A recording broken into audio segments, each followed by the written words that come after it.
Wild and wet Tuesday out here in SoCal anyway.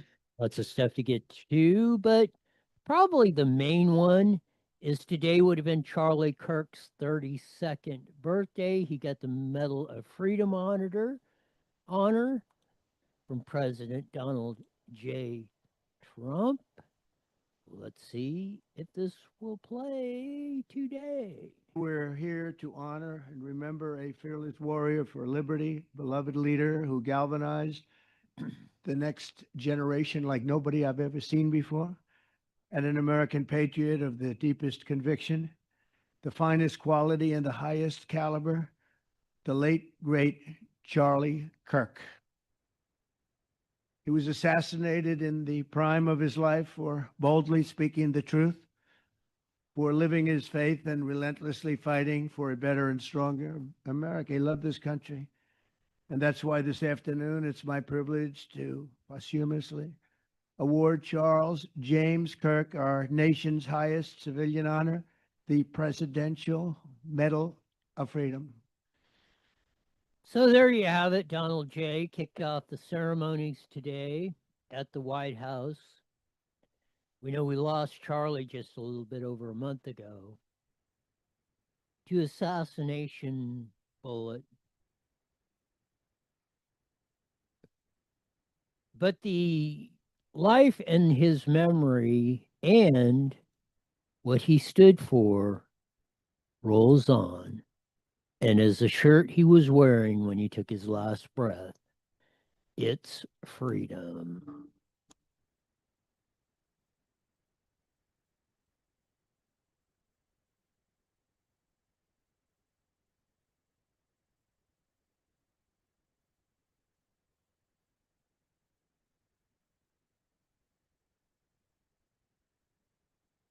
There it is right there, Charlie. That's what he stood for. That's what we should all stand for as we move forward, as we remember Charlie Kirk on his 32nd birthday when he receives the Medal of Freedom honor from the President of the United States. His widow, Erica, and this is something, you do find a lot of stuff. It is hard to find sometimes gifts for the ones you love. But at least hopefully it helps Erica and her two kids carry on. Here we go. Honestly, President Trump, I have spent 7.5 years trying to find the perfect birthday gift for Charlie. And it's so difficult. And those of you that have spouses or loved ones, you know how difficult it is sometimes to buy a gift for someone that you love, because he wasn't a materialistic man. So that also did not help.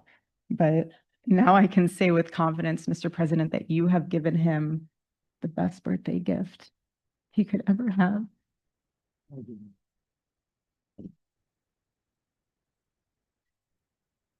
So that was we'll get into a little bit more of the Medal of Freedom ceremony and some other stuff that happened at the White House today.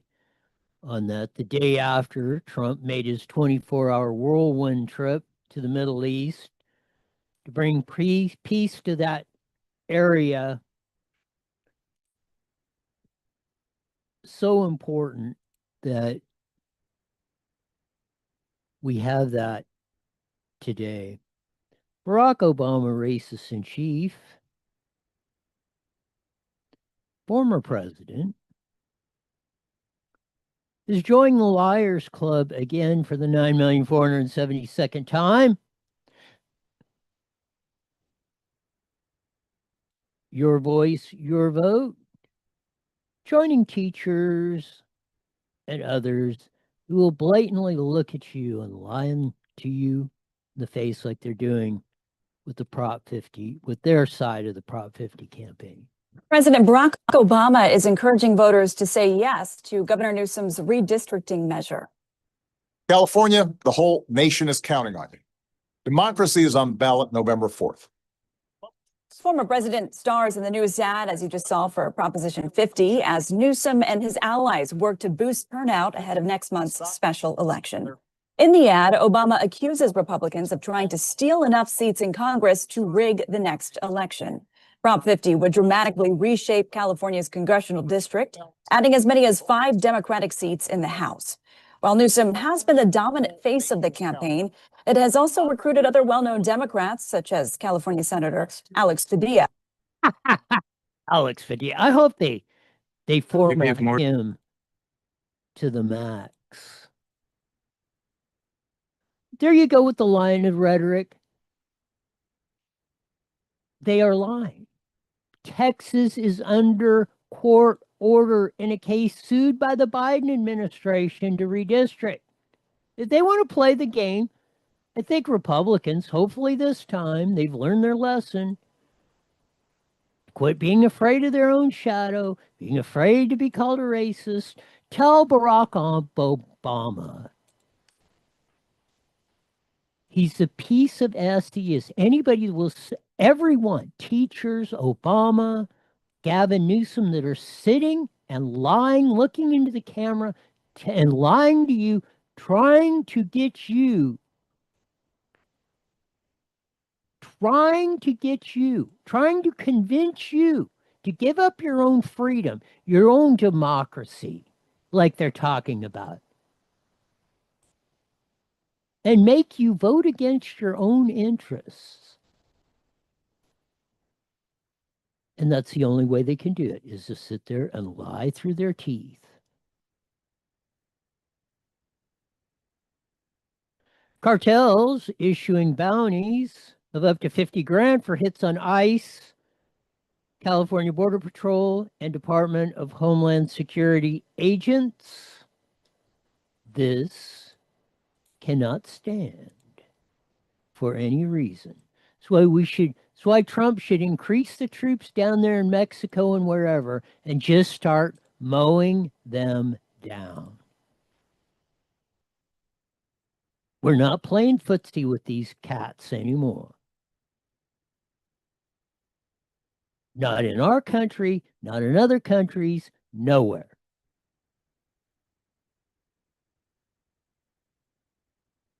Here in a few, Riverside, the city of Riverside, will start the absolutely incredible hearing. Again, Clarissa Cervantes, the councilwoman who wants to run for assembly. Oh my goodness.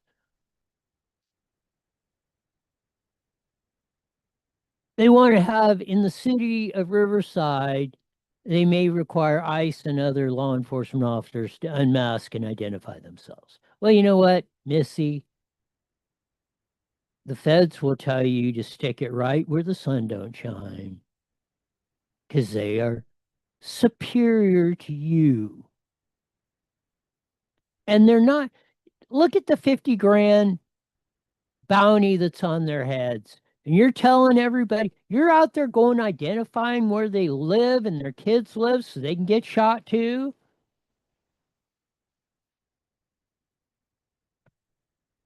Rent and everything else in California is freaking too damn high. Get into the reports on that. California, very expensive.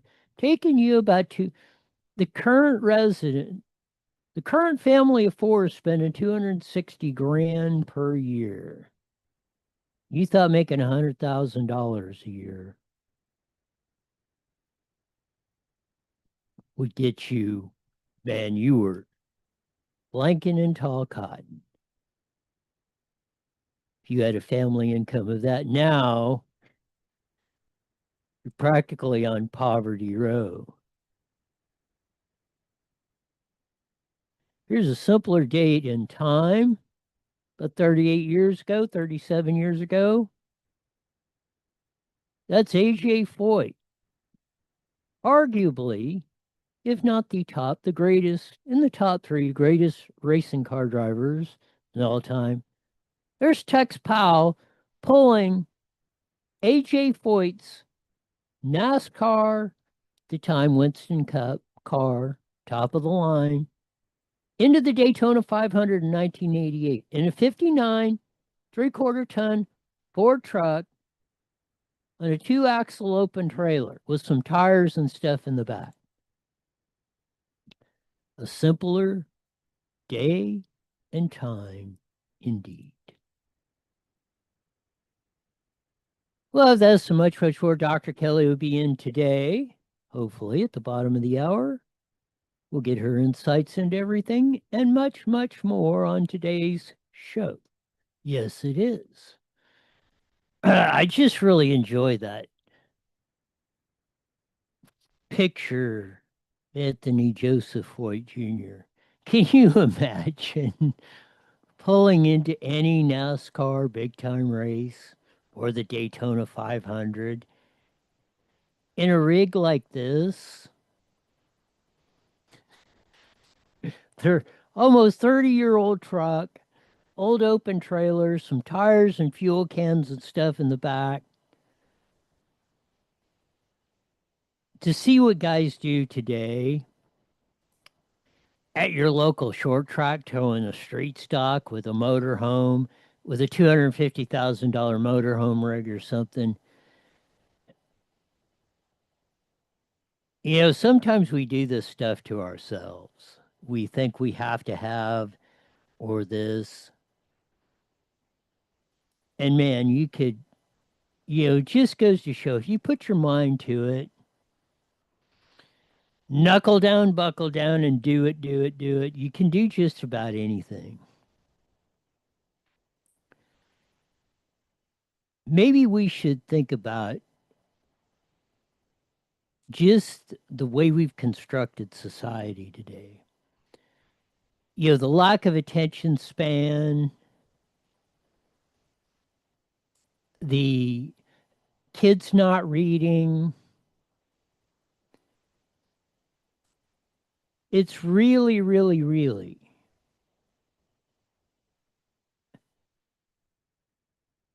there's just no personal contact or not much anymore. Even the races, people don't go to nearly as much, whether it be the Daytona Indy 500, Orange Show Speedway, Paris Auto Speedway, or anywhere in between. Hell, we basically just lost Fontana Speedway, and a lot of the reason was people just didn't show up.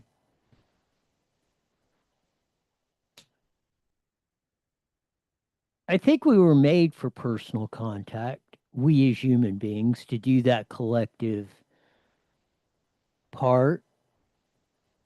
Back in this day, you would see a lot of things. You would, you all watch the same televisions, the same news show, the same cartoons in the morning as kids. And they were only on a certain time. They weren't on 24/7, 365. There's no cartoon or a Disney Channel or that.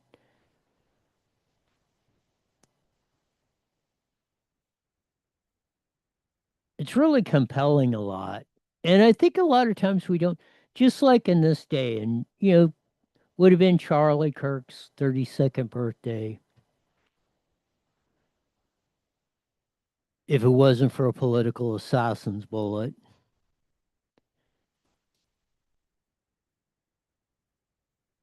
And we just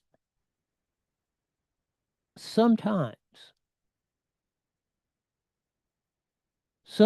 I just don't think we smell the coffee enough, enjoy the birds tweeting, just kick back on the front porch with your neighbors and shoot the bull.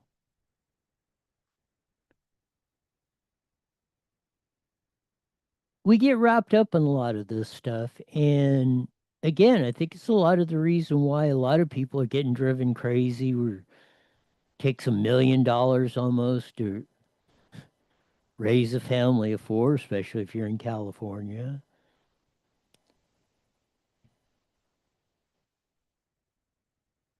But I think if you don't have that, you don't have this kind of bravado, with this kind of confidence. This is Trump about 35 years ago, in front of one of the guys we all used to watch and talk about. Mike Wallace was on 60 Minutes. Here he is interviewing Donald J. way back in the day.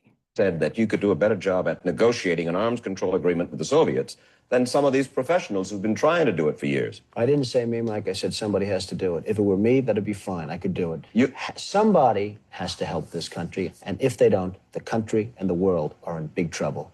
Because within a short period of time, as sure as we're sitting here, there's not going to be a country and there's not going to be a world. And that's what, just look at what's going on. Look at what happened just yesterday. Peace in the Middle East. Got the hostages home.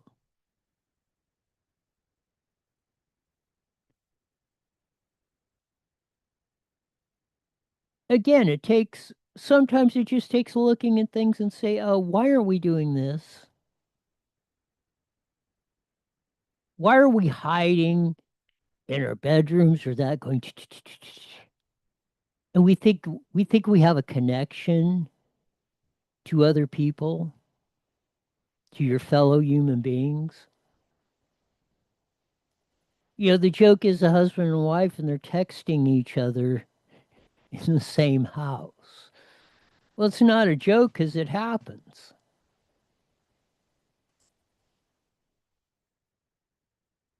And we find ourselves in a lot of these situations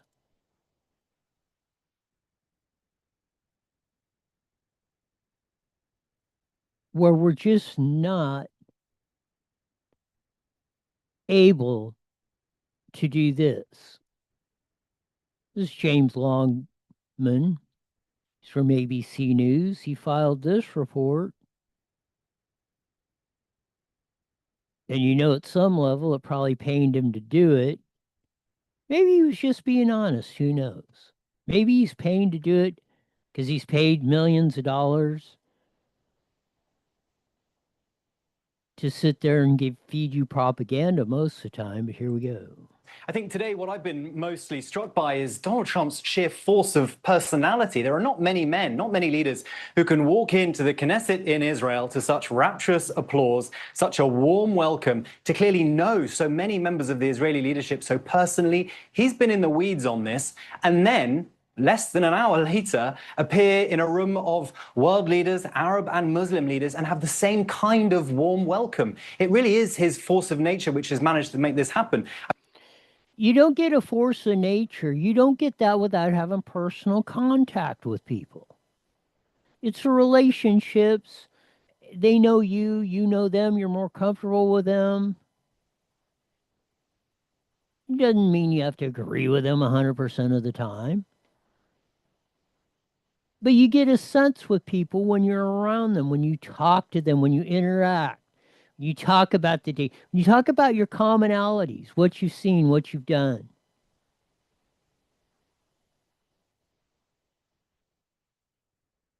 You're not afraid to attempt something. You're not afraid to pull in the pits. To the Daytona 500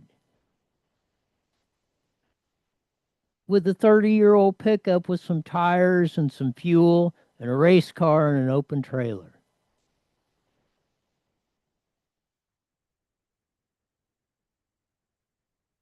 Like this. Today, you'd think you wouldn't even attempt that at your local speedway. Hardly.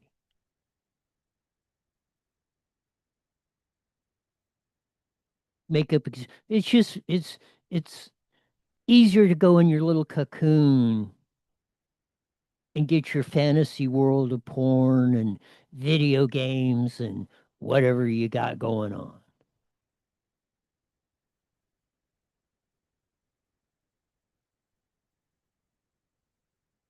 We're truly losing that spirit.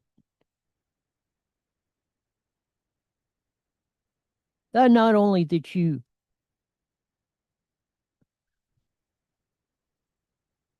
can do it, no, if you're going to win, you're going to have to take it from me.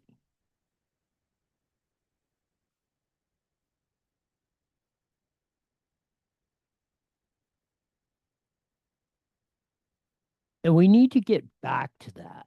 We need to encourage that. We need to let boys and men be men. And we need to let girls and women be women.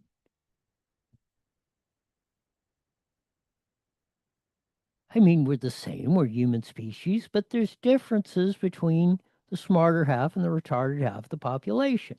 We have certain roles to play, we have certain strengths, we have certain weaknesses.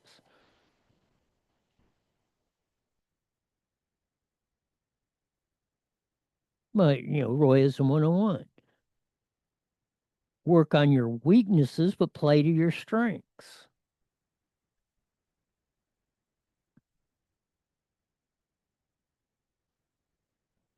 And far too long, we keep asking people to do unnatural things. And we all know what they are. We don't really, we shouldn't. The fact that we're even discussing that means we're losing. The old adage, Royism 101, when you're explaining things, 98.7% of the time you're losing.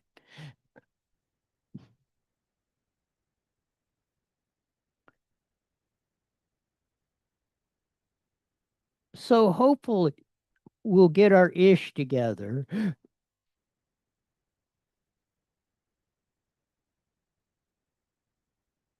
We'll look at no wall we can't move, no obstacle we can't run through, around, sideways.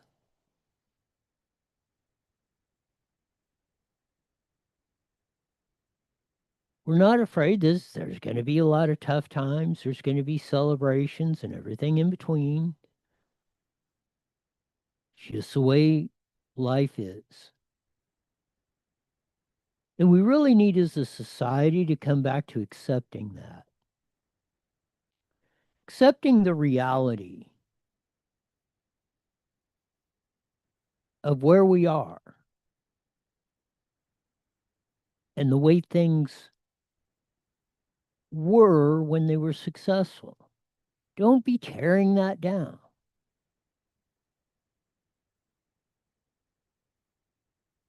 Don't be tearing down playgrounds at school for kids and pee and taking dodgeball out or the swing set because, somebody may get injured and or killed.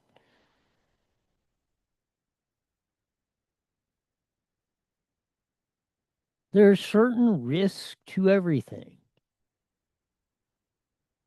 And we cannot make 100% risk-free, safe society.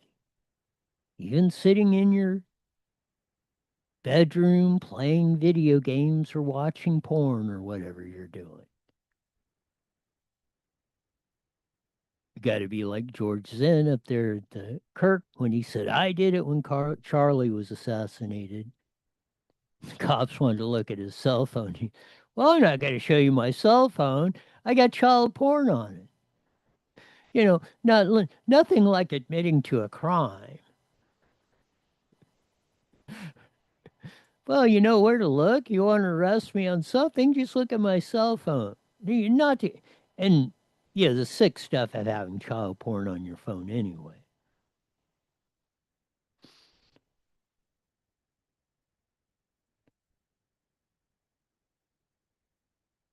But if we don't get to that, we're going to continue to see stories like this, like in the press enterprise. Rent and everything else in California is freaking too damn high. Well, that was our headline.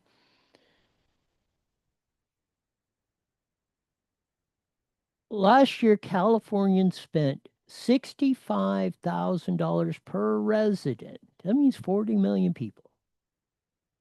So if you got a mom and dad and two kids, a nuclear family, 260 grand went out the door. That means to sustain that, you got to make 260 grand plus 1 penny or more just to sustain yourself. Of course, we're in the red zone.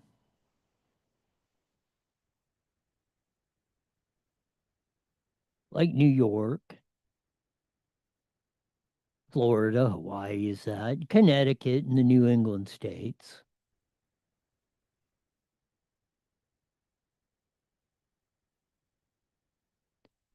Seeing that was that Kansas or whatever that's in that one's a little surprising that it's in the red zone. But the cost of everything here is ridiculous because of our stupid policies. And we allow our politicians and we elect politicians like we've done with Gavin Newsom on down and or nationally with Barack Obama, like they're doing today. They will look in the camera and lie. Like they were in Prop 50. Oh, it's Trump going to do this. Trump going to do that.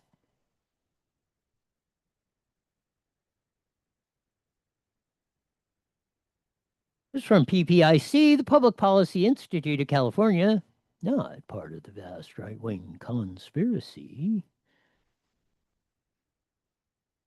of that. Top 5 reasons why it's so expensive in California. Number 1, housing is still expensive. Duh. Median cost of a single family home in California is approaching $1 million frickin' dollars. Not to mention homeowners insurance and expense and everything else doubling for most people in the last 5 years.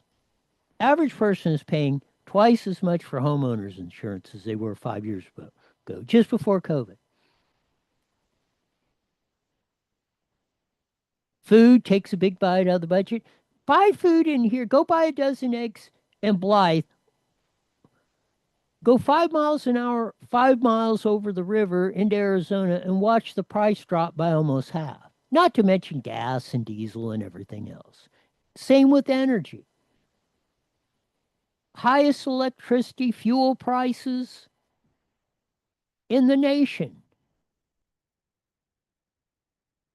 And energy, electricity, and all that runs through.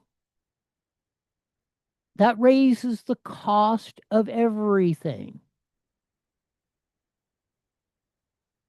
Education, 24 grand we're spending per student.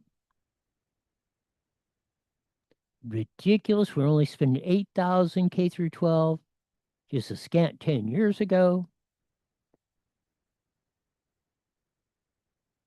Health insurance, healthcare costs are skyrocketing while the service level is precipitously going down.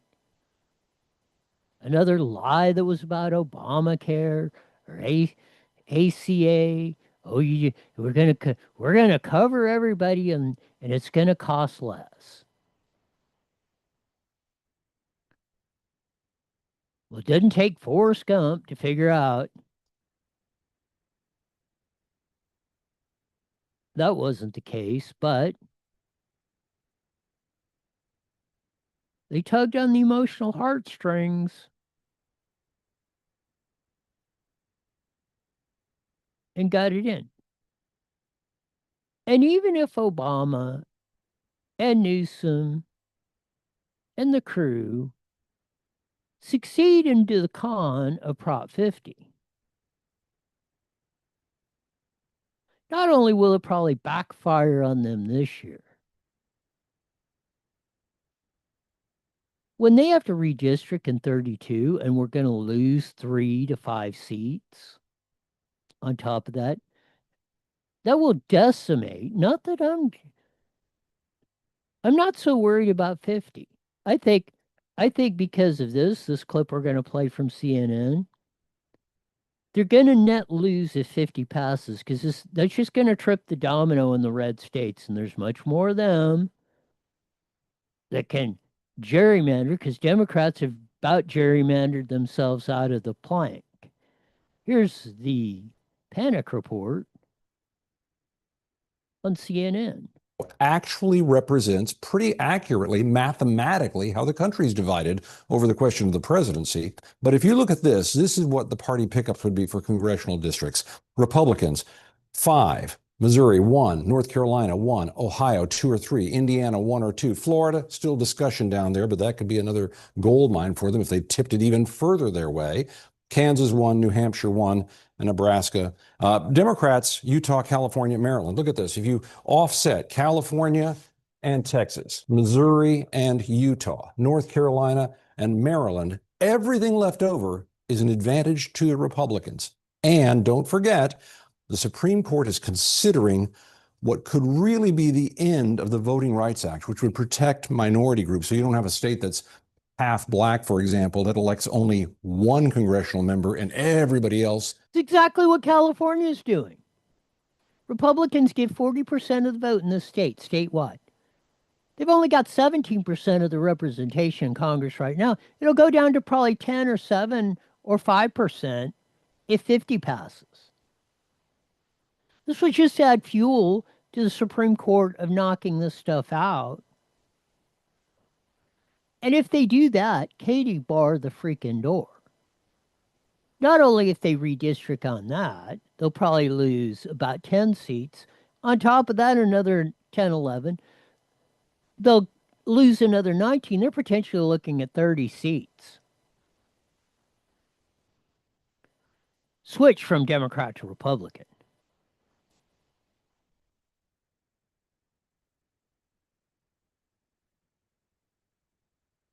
It's really, look at that.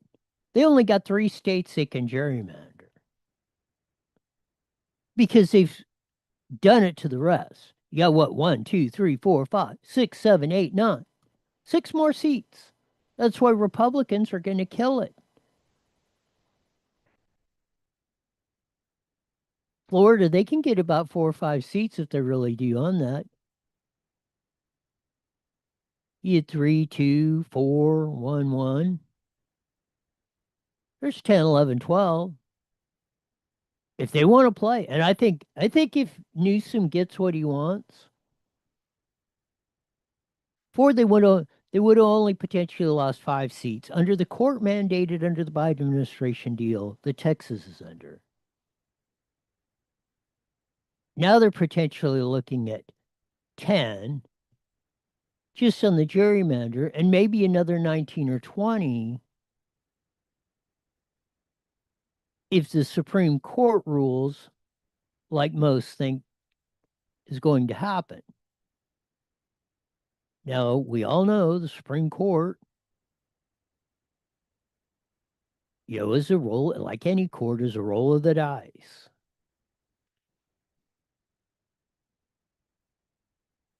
Anything, as they say, can happen.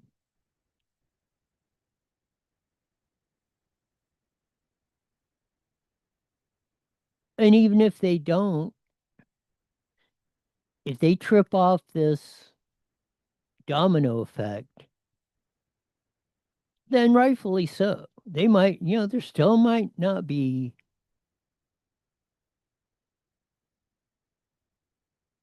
a bunch of mind-numb robots, ridiculous thinkers, drinking the Kool-Aiders in California, where we'll see here in less than a month. Ballots are coming in.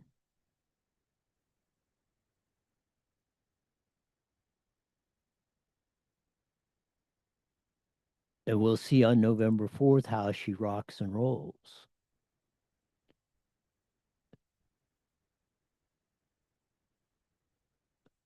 But the bottom line here is we all need to step up. We all need to have a little more of that one-on-one contact. We all need a commonality, a thread, a rallying point.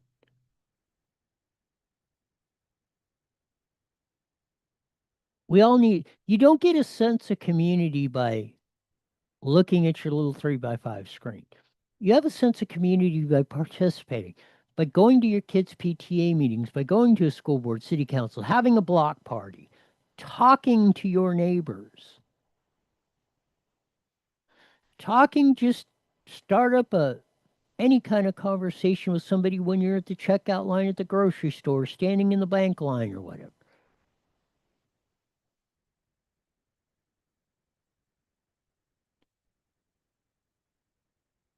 At the parks, having baseball games, anything.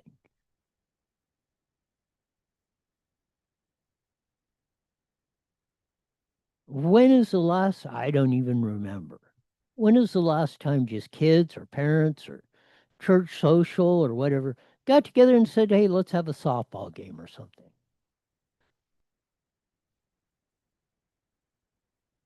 I know here in Moreno Valley, when I was growing up, and all this happened all the time. Have a community picnic. When we were California Racing Association with sprint cars, we'd have an annual picnic. Everybody, like to say, we play softball and get it together. BS, because we had a commonality, but we also had that personal contact. Got about 1 minute, Roy. Sean said we'll be joining the Mighty Met KMET, 1490 AM. Hopefully we'll have Dr. Kelly call in and we'll get her insights on this and much other stuff going on. But we need more personal contact, I believe. Else we will eventually get to a society where we could potentially not be here because we were made to have 30 seconds. personal contact. We were not made to sit in our rooms and look at a screen or something all day. Loss of our souls. Exactly. I couldn't have said it better. It does. It bleeds the life right out of you. Here we go, 10 seconds. With the best hillbilly hoedown around. IE Newswire Daily is on the air. The following is a paid program. Views and claims expressed are those of the program producer and are not endorsed by this station. Opinions expressed are not necessarily those of radio station KMET, its management, employees, or affiliates.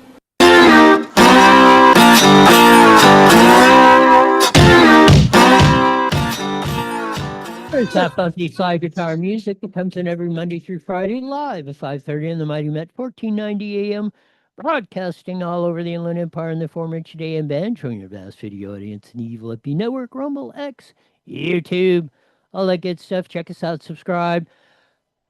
Today would have been Charlie Kirk's 32nd birthday. He missed it by a little over a month when he unfortunately came to his earthly demise at the bullet of an assassination in Orem, Utah. He received the Medal of Freedom honor from President Trump today, the highest honor you can get as a civilian from our federal government. I got Dr. Kelly on the line. Recognizing his contributions to that rowdy deal going on right down in the city of Riverside, so you can tune it up, check it out, maybe see what's going on in your community. Clarissa Cervantes is trying to get the local city of Riverside to enforce ICE agents to not wear masks. Wow! It's just been reported the Mexican cartels are offering 50 grand bounty for the assassination of ICE, California Border Patrol, the Department of Homeland Security agents.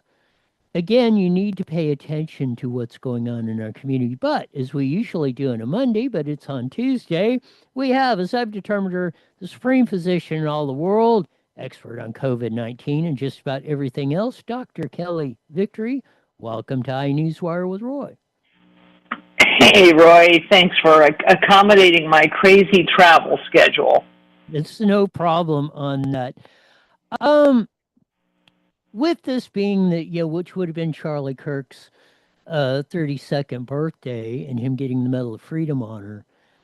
But what he was mostly known for was having his rallies at the colleges or whatever and getting young people and having that discussion back and forth. And what I'm seeing, especially since the invention of the internet and the cell phone and the 3x5 screen, and I think this was mainly what Charlie was trying to counteract. But in my view, human beings were made to have personal contact with each other, whether it be families, married, children, kids, community, your neighbors, your city, your state, your country. We've systematically in the last 20 years have been destroying that, where we don't have that. That, like I said, we used to have a block party once a year. I haven't seen that in 30 years anywhere in this community, and we used to have them all the time. The same, we'd have a pickup softball game, whether it was your church or organization or this. We'd go down the park and have a pickup softball game or something. We had commonality with each other. We go way back in the day, television or news. Everybody watched Walter Cronkite. The next day you were all talking about that, or whether you were watching the TV shows, All in the Family or Dukes of Hazzard. Everybody watched the same thing. If your kids' cartoons on Saturday from 7 to 10, that was it. Everybody had a common theme or something to interact, talk about, relate to each other. Now it's just scatterbrain approach to everything. There's millions of choices, but in my view, there are really none that are good, Dr. Kelly. What you're identifying, Roy, I think is spot on. It is lack of communication. There's no longer any true communication. The internet, social media, is a false substitute for actual interaction. Dialogue, back and forth, going back and forth. I say something, then you respond, then I respond to what you've said. That is dialogue. We don't have that anymore. What we have is people screaming into a vacuum, posting things on social media, and somebody posts something else, more incendiary, more inflammatory. And when you see people actually face to face, what you see most often is two people screeching hysterically, neither one listening to the other. There is no communication any longer. And social media has been one of the greatest problems. It's the thing that has interrupted communication. We have disallowed ourselves to actually understand how to communicate one person to another, to listen to what they have to say. You can disagree or not, but formulate a constructive rebuttal to what they have said, and that is how it's supposed to go. Right now, it is a free-for-all. It's a mosh pit. Communication has become a mosh pit. It's just people throwing stuff around. Nobody's listening to the other, and social media is the worst offender of them all. I think Sean, the engineer back at KMT, he said it best just before he came on. We're losing our souls. And I see that happening, just accelerating as we go on. And if we don't stop this, they talk about war and everything. And I mean, you may be over exaggerating, but I think not. We may lose human civilization over this if we don't stop it. I mean, it might be going a little far, but I think it could. I think that it's not going to be a nuclear war. We might be we might just drive ourselves completely nuts and vanish as human beings on Earth. What say you, Dr. Kelly? Well, I agree, and the problem is that we have now probably 2.5, 3 generations worth of people who have lost all communication skills. They certainly can't write a coherent sentence. They don't know how to punctuate. They don't know how to debate, which means, again, to formulate a reasoned response to what somebody else has to say. They just scream louder. Screaming and being in the face of... I watch these quote protests or whatever you want to call them in Portland or wherever, and it's these unhinged individuals standing an inch from the face of an ICE agent screeching hysterically. That is not in any way, that is not how normal people interact. And civil society cannot function that way. We have got, I watched video after video of kids in school beating up other children, pummeling them literally in the hallways of the school with no one intervening. It has become a free-for-all. We have gone down to our most base, behaviors where people are incapable of actually listening and communicating. And once you have done that, Roy, we're in a free fall as a society, because yes, as Sean said, we've lost our soul, but we have lost our humanity. We have lost our ability to have civil conversation and civil society. And once that happens, I'm not sure what the way back is without some cataclysmic, really, event like a civil war. It goes to the old story of husband and wife. They're texting each other. One's in the bedroom and one's in the living room in the same house, and they're not talking to each other. But I think a lot of it is because the cell phone or what becomes a wall, or like you say, if you don't like what somebody's saying, you just turn off the phone. Where somebody's standing in front of your nose, it's hard to turn them off. So I think it's from the convenience, or, well, I don't have to deal with that today. If I'm just doing this and I don't want to deal with it, I just shut it off. Where you don't have that ability, whether you're sitting on the playground, whether you're in business, whether you're driving down the road, or whether you're in your own household. If you're talking to people, you have to figure it out, because they might not be going away. But I see that's another of the big danger of people use that as an excuse or whatever to avoid the things that they should be dealing with or doing and not. What say you, Dr. Kelly? No, that's exactly right. It's the easier thing to do is always to behave unhinged. I mean, it used to be 50 years ago, the only time you saw someone hurl themselves to the ground, kicking their arms and legs, was a toddler in the grocery store. Okay? You didn't used to see that. These are now, fast forward to 2025, we are seeing grown people in their 20s, 30s, doing the same thing, hurling themselves to the ground. Look at what is going on in Portland, Oregon right now. Okay? Throwing yourself in the street is something that when I was growing up, you only saw a child under the age of 18 months do. Okay? So people have regressed to a level where they are not able to, I want to say to these people, use your words. Come on, use your words. You can do it. I mean, they need to be treated like the imbeciles they are behaving. We cannot tolerate this. We have got to say no.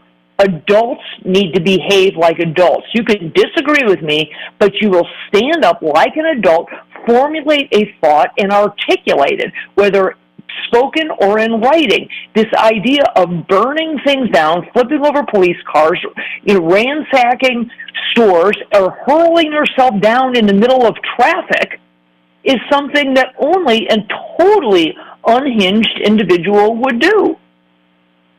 You put up on the X machine the Carnegie Code. As I grow older, I pay less attention to what women say. I just watch what they do. And I think that's what you can shut off with the cell phone. You can shut off what they say, but you never are seeing, you don't know what that person is doing that you're texting, whether they're in the next room or 12,000 miles away, clear across the other side of the world. And that's what you miss when you take all this personal reaction out. You're not watching what people are doing. They could be typing on that thing or telling you everything of that, but you have no physical looking at what they're doing. They could be doing 180-degree opposite, and most likely are. And then you say, well, how did this happen? Well, this is how this happened because you became so dependent, or you wanted to create such a bubble or this perfect world you thought you were going to live in or you were sold to. Now you can't even deal with the basic human functions that you should, Dr. Kelly. And I'll tell you where, Roy, you see this a lot is in all of this, what I call virtue signaling. I don't want to, name names, but I can give some examples. You see a Leonardo DiCaprio, or whoever, anybody else in Hollywood who's all about, oh my gosh, the planet, the environment, decrease your carbon footprint as they get on their, 200-foot yacht, as they get on their private jet. Greta Thunberg, God love her, the climate czaress. She's always, she flies private. She takes a private car in the train. So it is rules for thee, but not for me. In other words, stop listening to what they are saying and start watching what they are doing, because hypocrisy runs absolutely rampant in our society today. We see it all the time. The people, and I don't care, it certainly happens in conservative circles as well, whether it's a minister who's preaching about fidelity or whatever else while he's having an affair with the, church secretary. I don't care what it is. Watching what people do versus what they say is what is important. And we have a time in history where, again, in addition to the absolute lack of ability to communicate, to carry on reasonable dialogue, we have hypocrisy that has just run asunder. Switching gears a lot, but Dr. Pat Soon-Shiong, one of the most premier cancer doctors in the world, has been running kind of a whirlwind tour about this turbo cancer deal. He was on two-way. This is what he had to say. Is it possible that the vaccine that was produced didn't clear the virus, and the COVID virus, is persisting in your body? And because that virus has this receptor, it goes to all parts of your body, brain, heart, colon, pancreas. Once it causes inflammation and stays there for a long time, and then immunosuppresses your body, that's the hallmark of cancer. If you were in remission and all of a sudden you got this virus, whether by vaccine or by infection, all of a sudden your cancer comes back, called turbo cancer. So the key to this is to understand why we're getting it. And we are doing research. I've been doing research for 2 years. And for the scientists out there, the hallmarks of what I call an oncogenic virus like HPV, hepatitis, HIV, is the virus must persist in your body. The virus causes inflammation. The virus knocks out a thing called P53. P53 is in your body to protect your body from getting cancer. And if it does all of those things in a persistent way, it is an oncogenic virus. So while the full science validation is not yet out, sadly, all the information so far points to the fact that COVID is an oncogenic virus, or potential to be an oncogenic virus, which is what keeps me awake at night. It keeps a lot of us awake at night. And if he's even 2 or 10% right, which I expect he's a lot more than that, it's going to touch off a health crisis in this country in the next 10 or 20 years that we've never seen before. What say you, Dr. Kelly? I agree with much of what Dr. Patrick has to say. I disagree with him, however, that it is the virus that is oncogenic. It is the spike protein that is oncogenic. People who got the virus, like myself, probably like you, like 99% of Americans got the virus. And a normal, healthy immune system will clear that virus, and with it, the spike protein. If you have a virus and you clear it, it sticks around, 3 days? And then it's gone. It's eradicated. It doesn't stay around. What makes the spike protein stay around is the vaccine, because it gives every cell in your body the genetic code to produce it and the instruction manual to produce it over and over and over again in perpetuity. So we aren't seeing a lot of people like myself who did not get vaccinated, had COVID, like everybody else, got COVID once, then it was done. One time, that was it, not vaccinated. Those people aren't getting turbo cancer. The people getting turbo cancers are the people who got vaccinated. So it is the spike protein created by the vaccine that is oncogenic. And I believe that while he is correct that there is an association between cancer and the spike protein, it is the spike protein caused by the vaccine, not the virus itself. Otherwise, we would see, without any differentiation, increased cancer rates in all people on the globe. But we're not. We aren't seeing increased cancer rates in India. We aren't seeing increased cancer rates in sub-Saharan Africa. They all had COVID. They all had COVID and got over it. What they didn't get was the vaccine. That's the key point, whether the exact technical stuff, and we'll probably figure that out, on down the road here. But it seems to be the correlation that people that did not get the vaccine, whether you were in the United States, India, or wherever, you don't seem to be dealing with this. Doesn't seem to be breaking out in that population. These anomalies, whatever they are, of very terminal illnesses or very life-shortening illnesses, let's put it that way, seem to be breaking out in humongous numbers of people that had the vaccine. And that doesn't seem to be much or hardly at all on the discussion table. And I think that's what yourself, Dr. Pat, and a lot of others are getting more concerned about, because, hey, if we got a problem, we better start dealing with it now.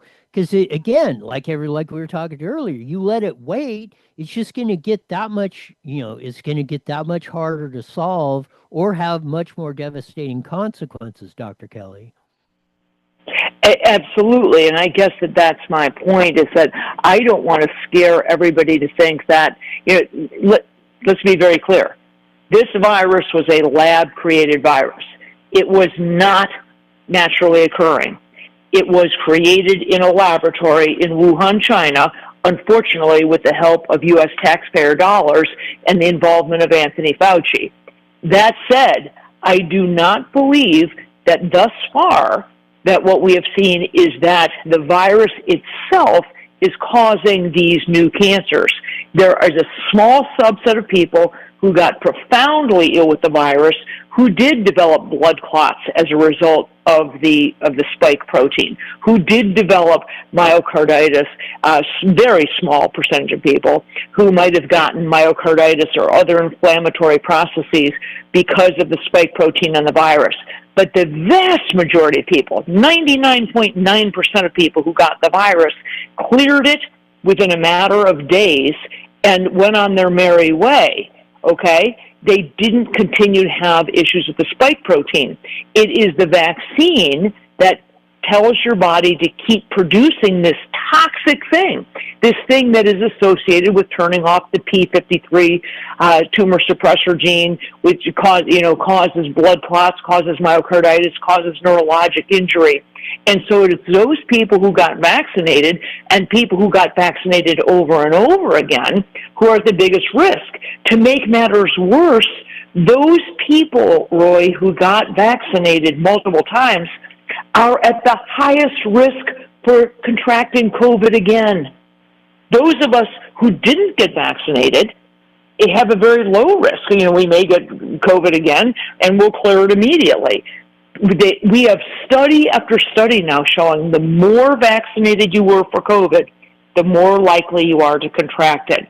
So these people who got vaccinated, 3, 4, 5 times with these boosters, and God help us if President Trump actually did take another booster, not a good thing, because with every single shot, you put yourself at greater and greater risk for a bad outcome. We got a couple minutes left, but you posted about the flu shot, and yeah, it may protect you from that strain, but you're more likely to get other stuff or this or that, which I could, at least in my case, I could personally test that. I think the last time I got this, which was like a day, was when the COVID thing came out. But I mean, I maybe get the flu or a cold once every 5 years, never had a flu shot or any of this other nonsense. And it seems to be your immune system is able to fight this stuff off in vastly most cases. And when it does, you are a stronger person for it. At least that's been my philosophy. A couple minutes, what say you, Dr. Kelly? 100%. Look, I've been a physician for 35 years. I've never gotten a flu shot in my life. I've gotten the flu twice, once when I was in residency and once about 10 years ago. I was ill for about 7 days, did not feel great, but I cleared it very quickly otherwise. It's not like I ended up in the hospital. I didn't miss a day of work. The reality is this.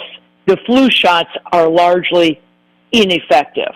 It is a crapshoot, which strain they decide to base it on. In a good year, in a really good year, the flu vaccine might be 35, 40% effective. In bad years, it's less than 10%. But as you rightly point out, even in the years where it's, quote, good, it increases your chance of contracting other viral infections.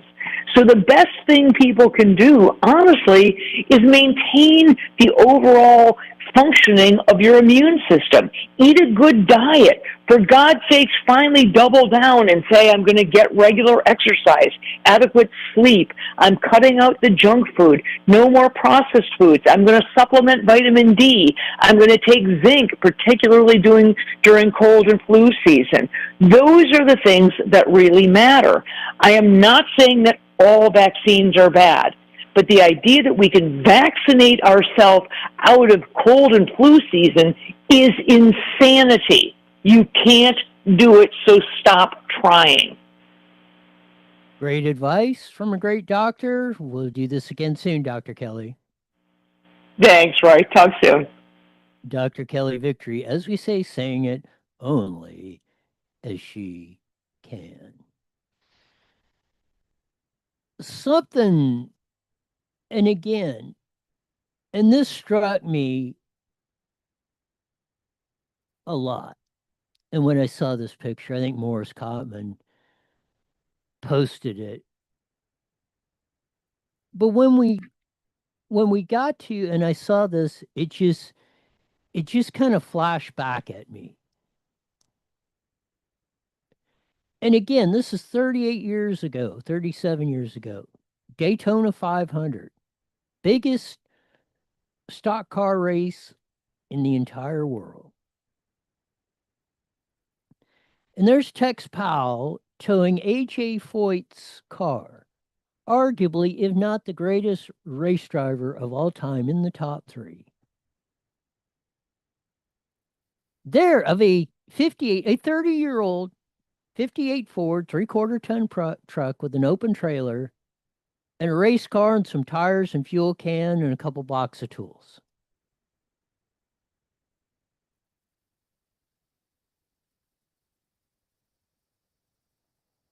It's amazing how we've gotten away from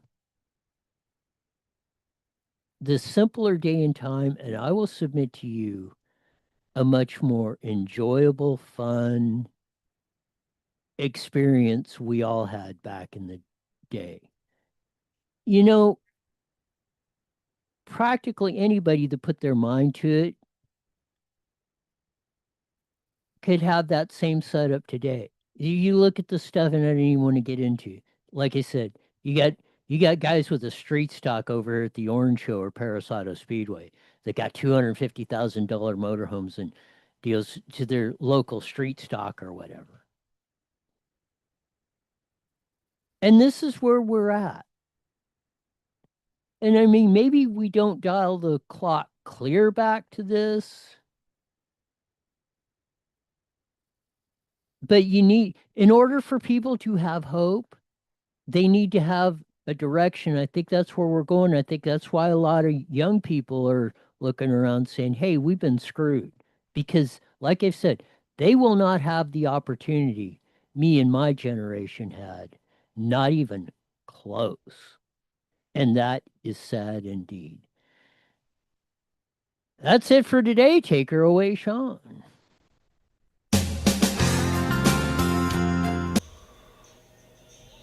All right, Roy, all clear. You got it. Yeah, that I was watching this video with a musician. His band is called Halloween.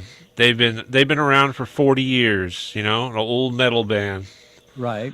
And the guy got into the AI shit with him. You know, talking about the AI stuff and all these bands and stuff now they use AI to make their lyrics and songs and stuff like that. And he just got into it. You know, I write my own songs. We write our own songs. We haven't lost our souls yet. That's basically what he said. Yeah, no, I mean, it's pretty, like you said, really that boils down to what we're doing. It's really sad. I mean, Yeah. you Yeah. know, But yeah, that basically it hits it right on the nail on the head right there. it does. Yeah, you're glad you put that up. I mean, that really sums it up perfectly. Yeah, and they got some new songs that they just came out with, you know, after 40 years, and it's great. Great music. You know, I know you're not a metal fan, but it's really good for the best metal album I've heard in probably 15 years. Yeah, because somebody actually took the time to write it, compose it, sit down there and do the licks, and no, that doesn't quite sound right. You know, let's try Yeah. change it. Da, da, da, da. Now they just feed it into computer lyrics, come out in the music, and oh, that sounds good. Yeah, exactly. Anyway, I'll talk to you Friday. Got it. Bye now.